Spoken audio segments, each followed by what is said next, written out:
নুজহাতুল মাজালিস নামক কিতাবের মধ্যে একটি ছোট্ট ঘটনা আসছে।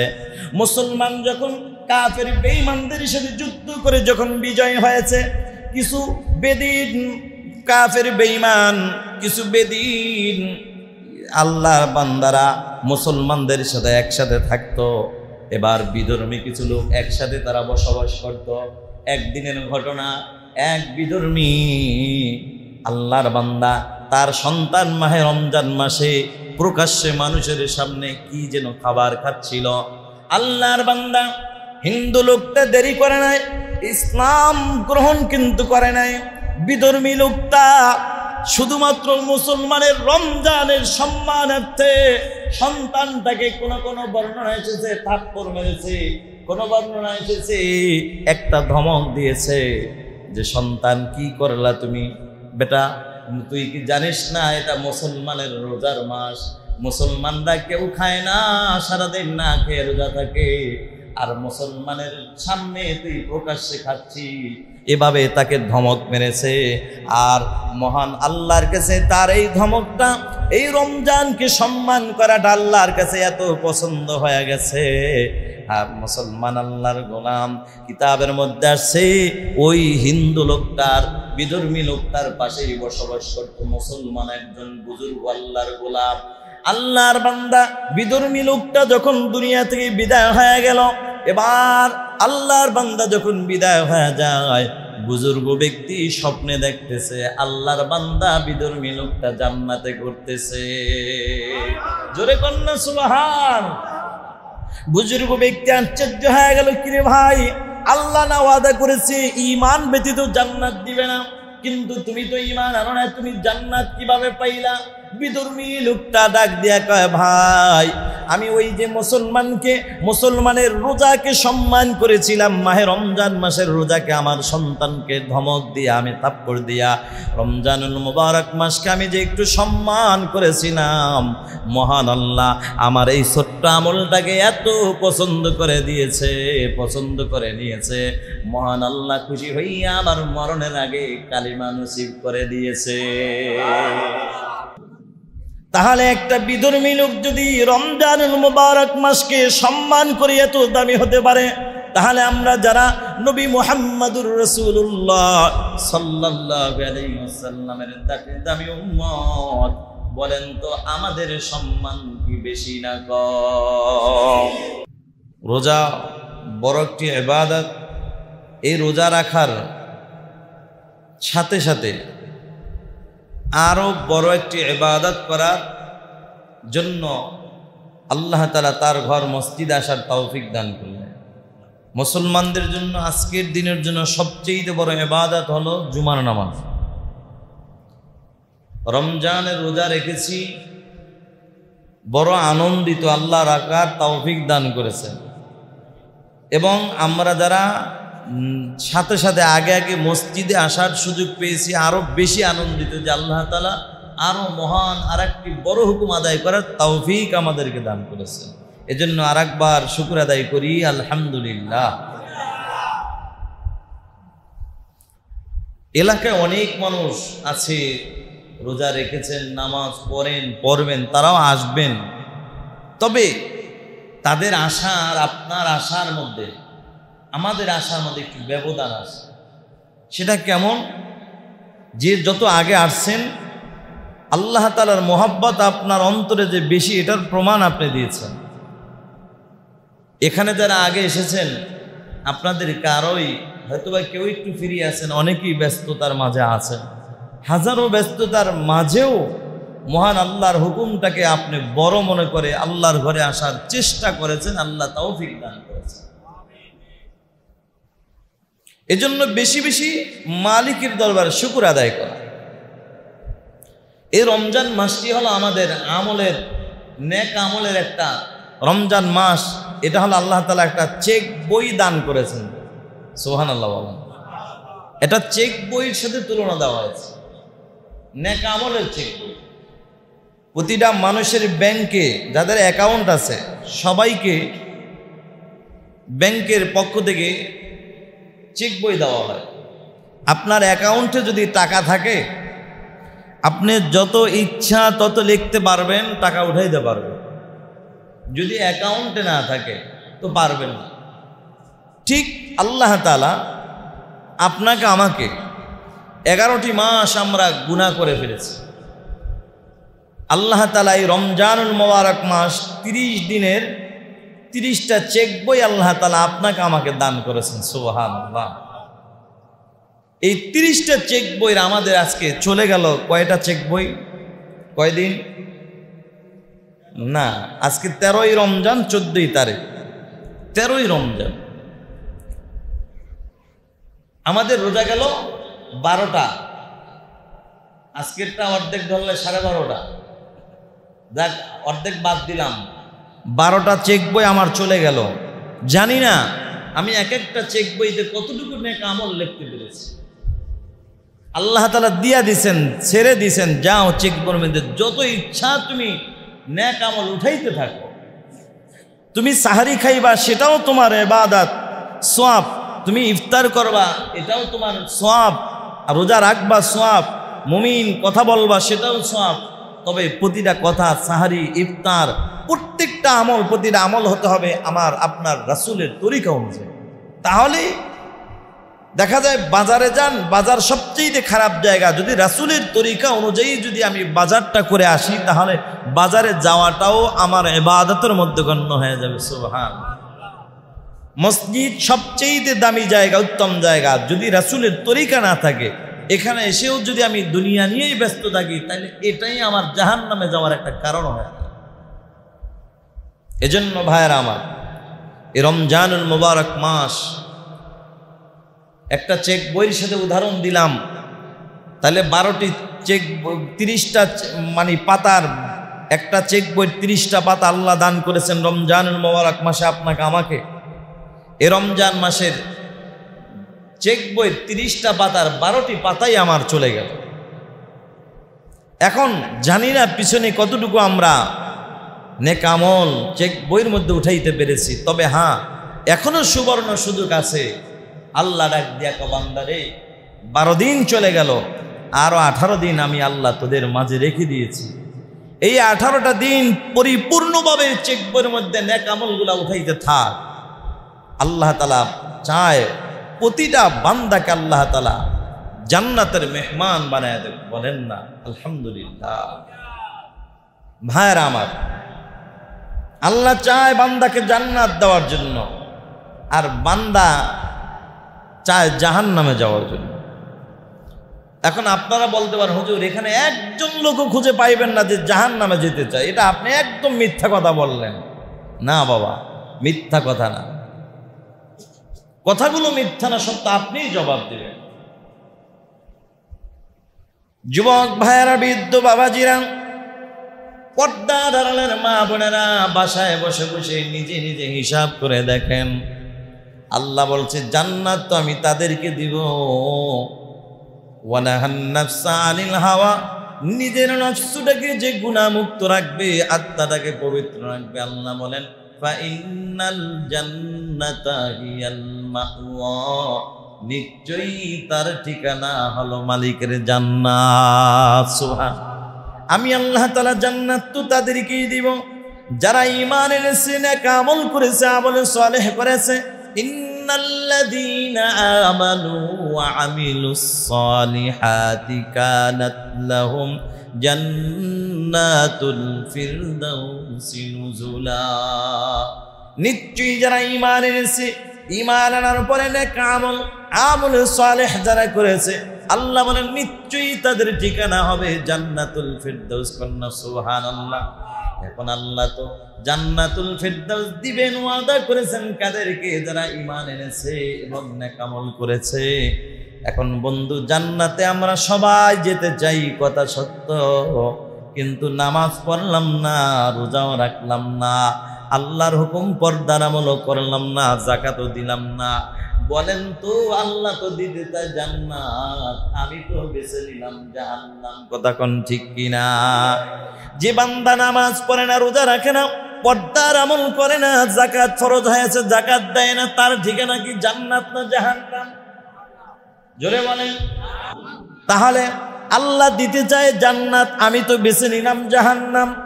ও বন্ধু, আল্লাহ তাআলা কত সহজ করে দিয়েছেন। আল্লাহ কা বান্দারে, রমজানুল মুবারক মাসে তোদেরকে এমন আমি আল্লাহ একটি রাত আমি আল্লাহ, এমন একটা রাত আমি আল্লাহ তোদেরকে দান করেছি, শুধুমাত্র আমার বন্ধু মুহাম্মদুর রাসূলুল্লাহ সাল্লাল্লাহু আলাইহি ওয়াসাল্লামের খাতিরে। বান্দারে, সারাটাই জিন্দেগি গুনাহ করেছি, বান্দারে এমন একটি রাত আমি আল্লাহ তোদেরকে দান করেছি, একটা রাত দাঁড়ায় ইবাদত করলে 1000 মাসের চাইতে বেশি সওয়াব অর্জন করতে পারবি। সুবহানাল্লাহ। সেই রাতটি কোথায়?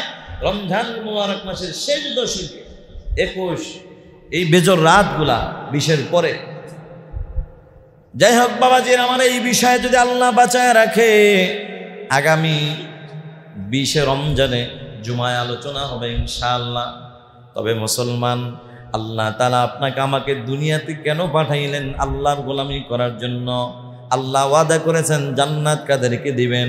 2টা জিনিস লাগবে, 2টা চালান লাগবে। 1 নম্বর হলো ঈমান, 2 নম্বর হলো নেক আমল।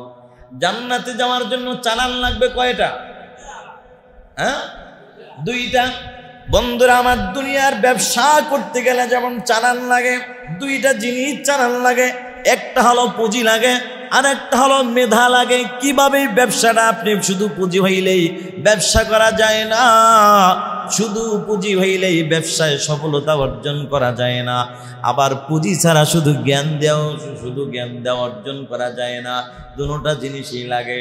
এই জন্য মুসলমান, আল্লাহর গোলাম, আল্লাহ ডাক দিয়া বলে জান্নাতের মেহমান হওয়ার জন্য, জান্নাতের ব্যবসা করার জন্য, সফলতা অর্জন করার জন্য তোমার 2টা জিনিস লাগবে, 2টা চালান লাগবে। 1 নম্বর চালানের নাম হইল ঈমান, 2 নম্বর চালানের নাম হইল নেক আমল। এবার বাবাজিরা আসেন, ঈমান আনার পরে নেক আমলের মধ্যে যত পুরো নেক আমল আছে, এই নেক আমলের মধ্যে 2টা ভাগ করা হয়েছে।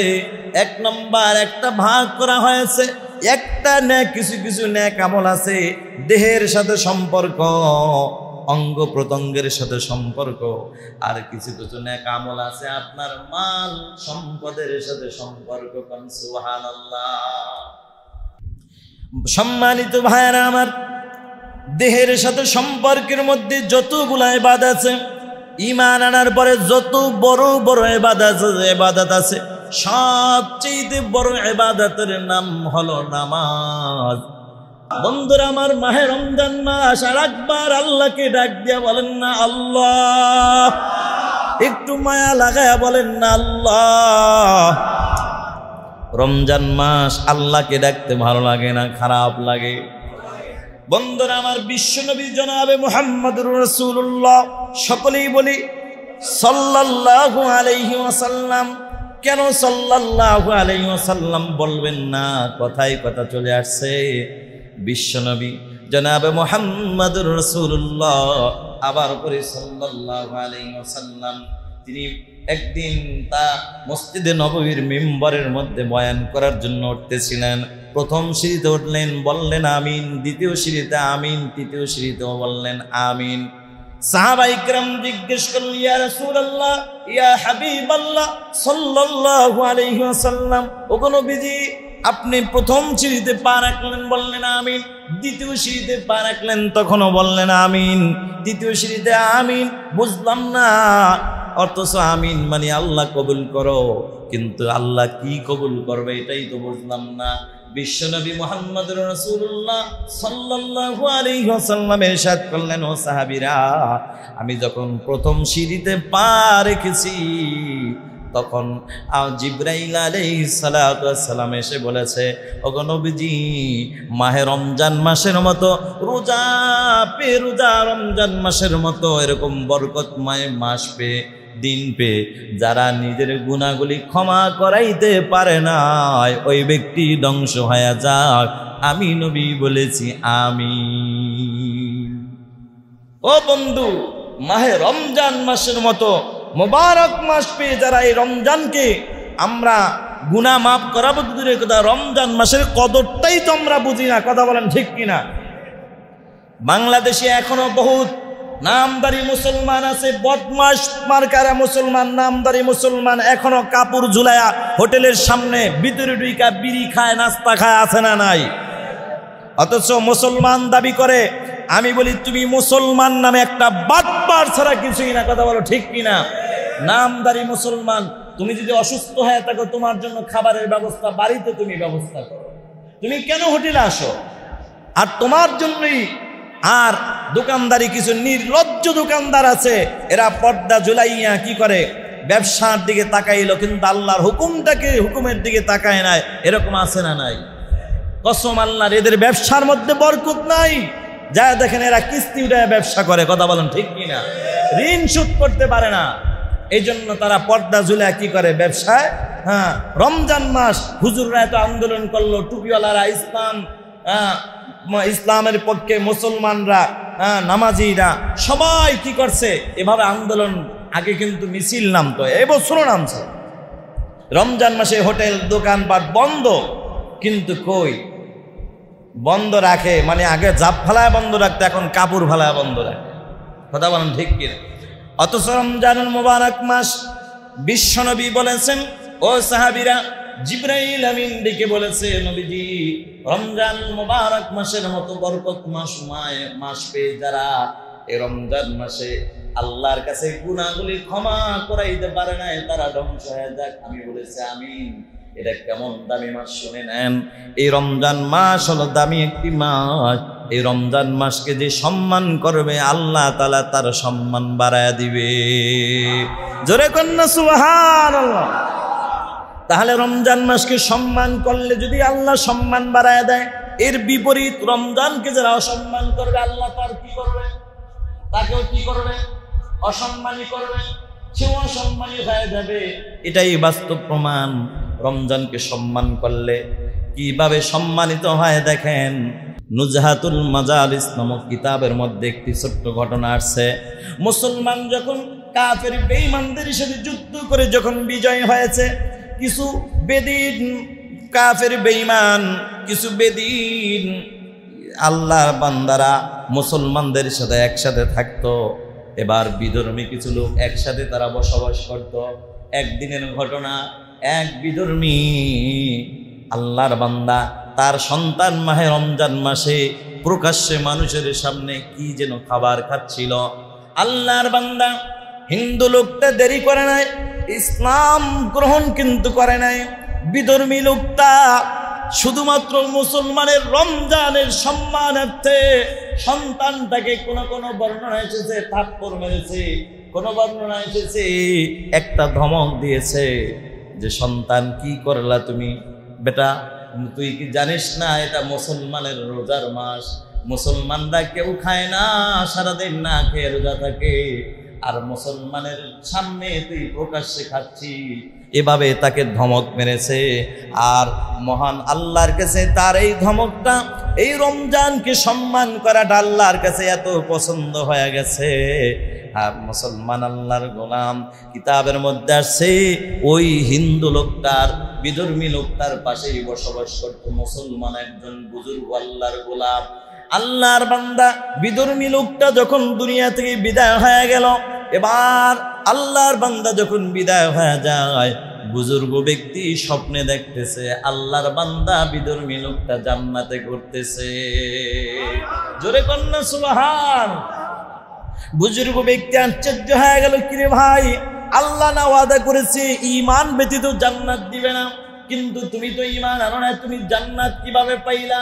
বিধর্মী লোকটা ডাক দিয়া কয়, ভাই আমি ওই যে মুসলমানের রোজাকে সম্মান করেছিলাম, মাহে রমজান মাসের রোজাকে আমার সন্তানকে ধমক দিয়া, আমি থাপ্পড় দিয়া রমজানুল মুবারক মাসকে আমি যে একটু সম্মান করেছিলাম, মহান আল্লাহ আমার এই ছোট্ট আমলটাকে এত পছন্দ করে দিয়েছে, পছন্দ করে নিয়েছে। মহান আল্লাহ খুশি হইয়া আমার মরণের আগে কালিমা নসিব করে দিয়েছে। তাহলে একটা বিধর্মী লোক যদি রমজানুল মুবারক মাসকে সম্মান করে এত দামি হতে পারে, তাহলে আমরা যারা নবী মুহাম্মদুর রাসূলুল্লাহ সাল্লাল্লাহু আলাইহি ওয়াসাল্লামের দামি উম্মত, বলেন তো আমাদের সম্মান কি বেশি না কম? কেমন বেশি? বলে এই রমজান মাসে যদি একটা নফল ইবাদত করা হয়, একটা ফরজের সমতুল্য সব আল্লাহ দান করে দেয়। কেমন ফরজের সমতুল্য বাবাজি? কথায় কথা চলে আসে। আপনার বয়স হয়েছে 60 বছর অথবা 50 অথবা 70-80 বছর বয়স পেয়েছেন। আপনার সারাটি জীবন বালেগ হওয়ার পর থেকে এই পর্যন্ত আপনি নেক আমল করেছেন, ধরেন ফরজ বাদ দিয়ে নফল ইবাদত করেছেন। 80 বছরের জিন্দেগির সব নফল ইবাদত যদি এক পাল্লা রাখা হয়, কসম আল্লাহর, আল্লাহ তাআলার মহান হুকুমে একটা ফরজের সমান হবে না।